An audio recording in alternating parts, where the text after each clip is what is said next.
Hi again, everyone. This video is sponsored by contribution from Sarah, and here's her story.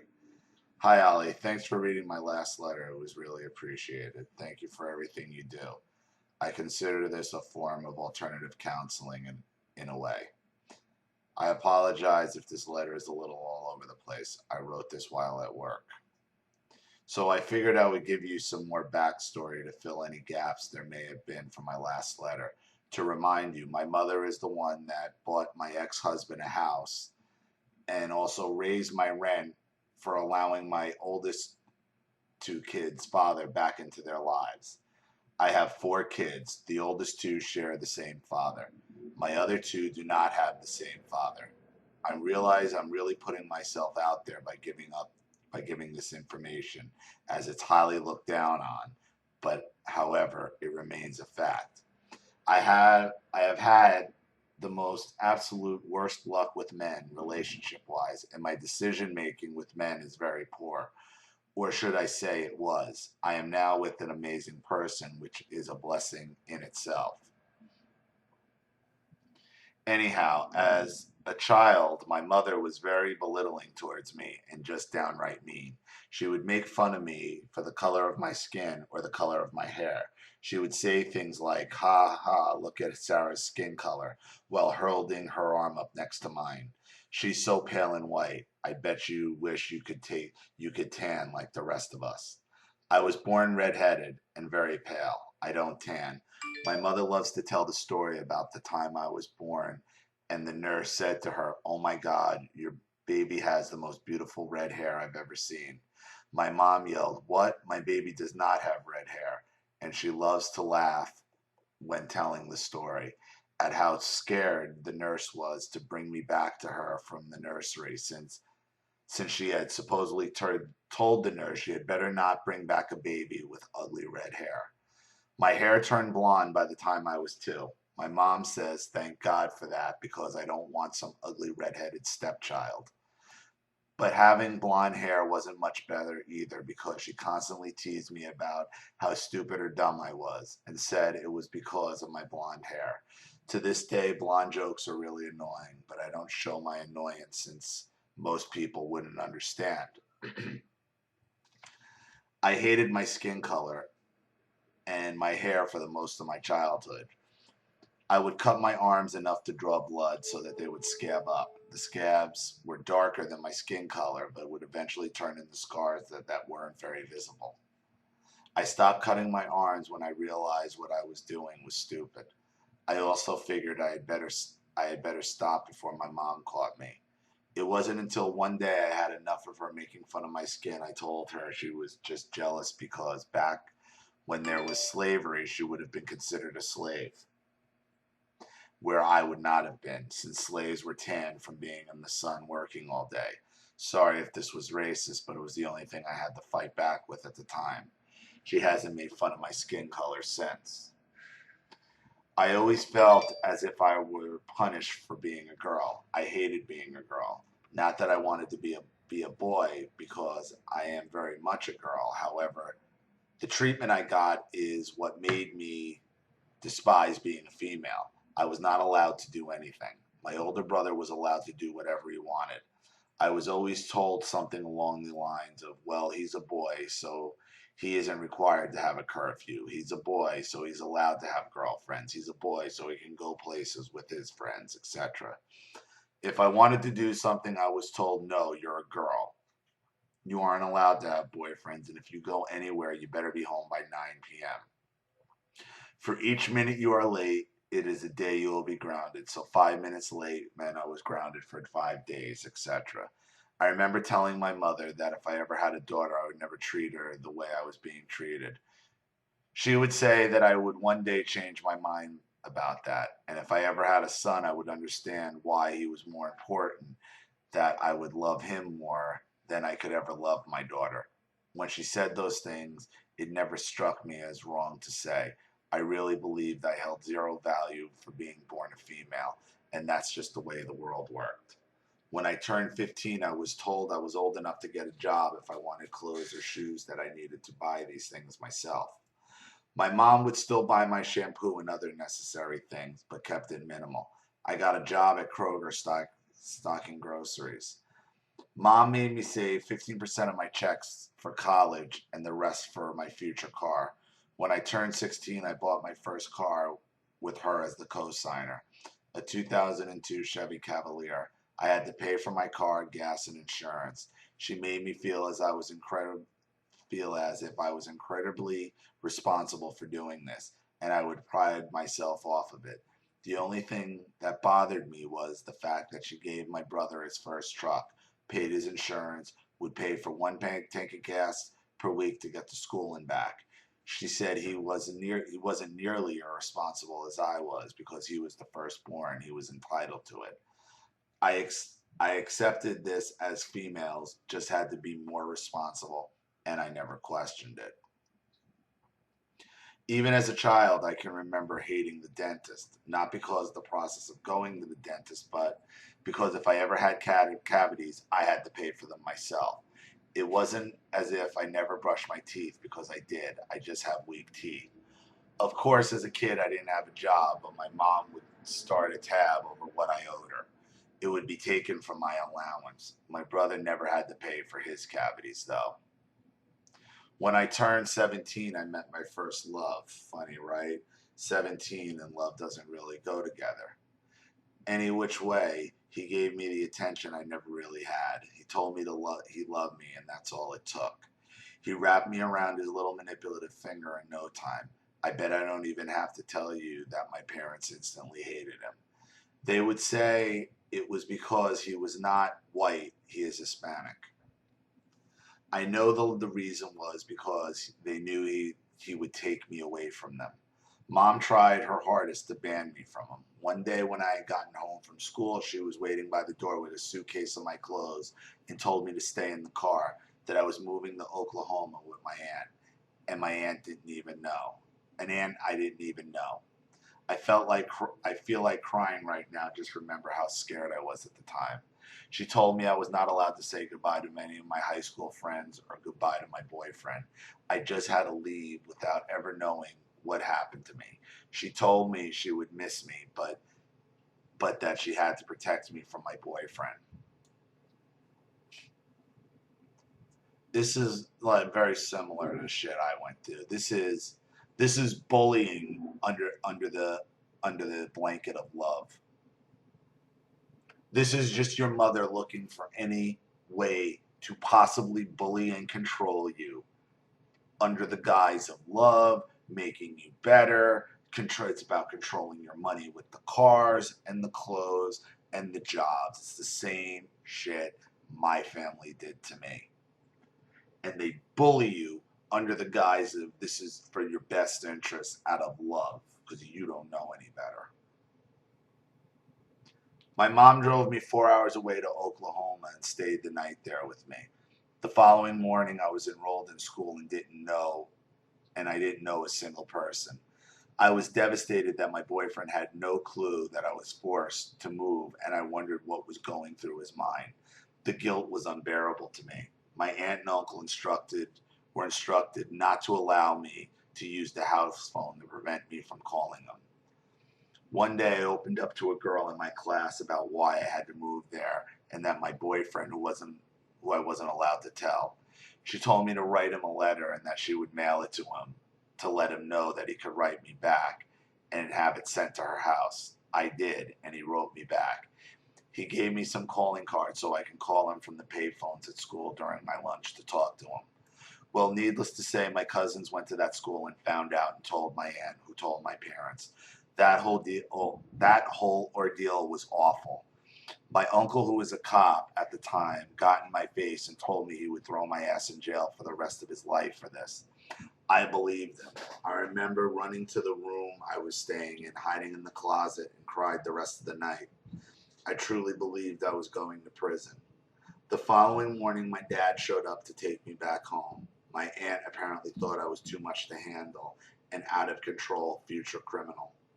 When I got back to Texas, I honestly cannot remember the chain of events that occurred, but I know my parents refused to enroll me back in school, saying things like, "Oh, you don't need us. That's what you said, so good luck to getting yourself in school." I was only 17 and needed a guardian to sign the papers to enroll me.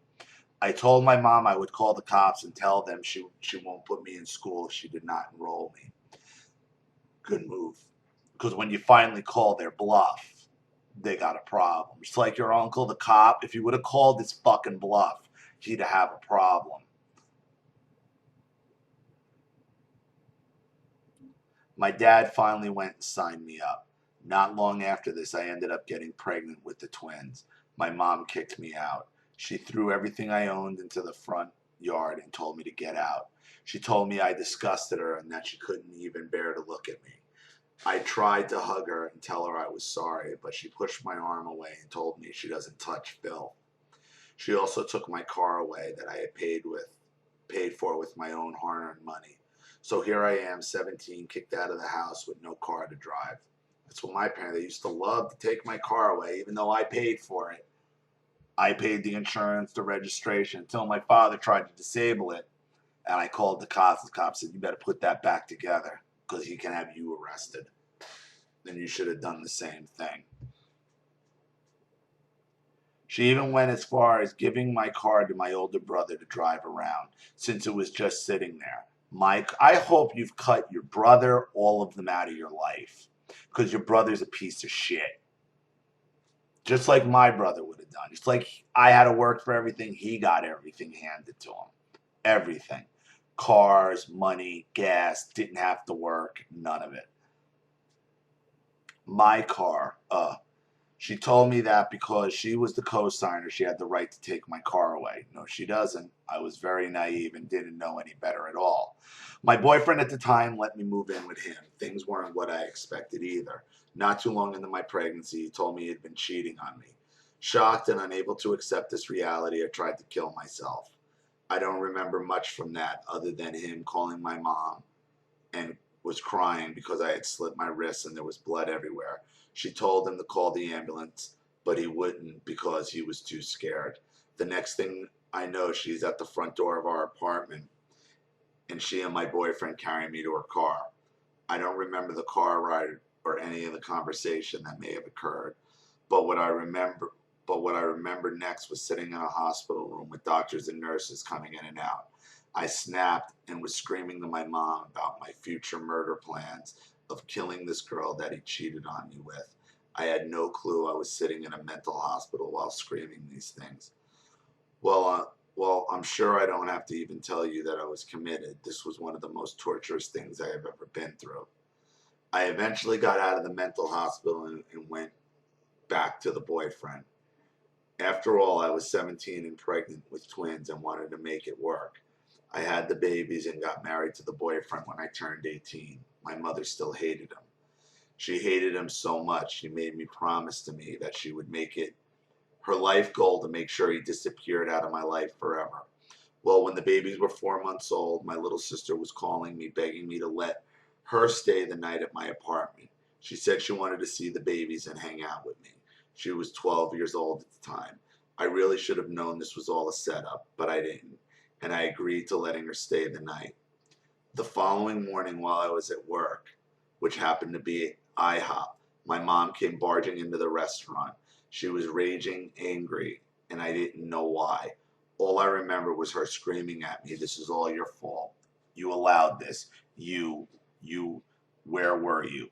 The entire restaurant is now silent, staring at me. I managed to choke out the words, "What are you talking about?" And she screamed even louder, "Your husband molested my daughter, and it's all your fault." Then she turned around and slammed the door and disappeared. Humiliated, I ran to the manager's office and broke down crying. The manager did everything she could to calm me down and told me I could have the rest of the day off. When I went home, I questioned my husband. By the way, he is now my ex-husband. He looked genuinely confused and brushed it off. I adamantly told him this was serious, that my mom was enraged. He kept saying he didn't do anything, so he didn't even care. The next thing I know, the cops were at our front door, so was CPS. They did their entire investigation, and it all boiled down to the fact she was a minor and he was an adult.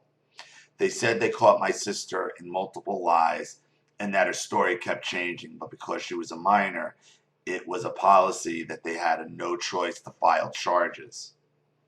He could either take a plea bargain or he could go to a jury trial. But just be aware that if it went to jury and they found him guilty, he could be looking at a long time in jail. So he took the plea, which was charges being dropped to child endangerment and 4 years probation. He became very abusive after this and started doing drugs heavily. That is the drama. That is a drama-filled story in itself. My daughters grew up not knowing their dad until the last year. At the ages of 12, he showed me he had changed, and we came together for him to be involved in their lives. When I say we came together, I don't mean we are together. We simply kept it about the girls, and he's made tremendous efforts to be involved. He has since apologized for the past and everything he put me through, and making me raise 2 children by myself. We don't live in the same state, and he has had a very hard time finding work due to the fact he was over here on a green card and isn't allowed to renew it because of the felony criminal charges, thanks to my mom and sister. If you remember my last letter, I mentioned my mother raised my rent, allowing my oldest daughter's dad back in their lives. Haha, I can see she's very bitter about this. Her plan to make him disappear for good did not work. I will end this letter here. I have much more to reveal and talk about. I will send more later. Thank you, Ollie. You helped me realize I'm not crazy, as I always believed I was. Much love, Sarah. Well, Sarah, look, all this is a result of your family hating your guts, your mother being jealous for whatever reason. This is everything she does is under the guise of bullying you. Okay? Here's what you're leaving out. What is your sister saying now? Because she's obviously an adult. Are they still holding on to this lie? Like, I would wonder what the story is now and why.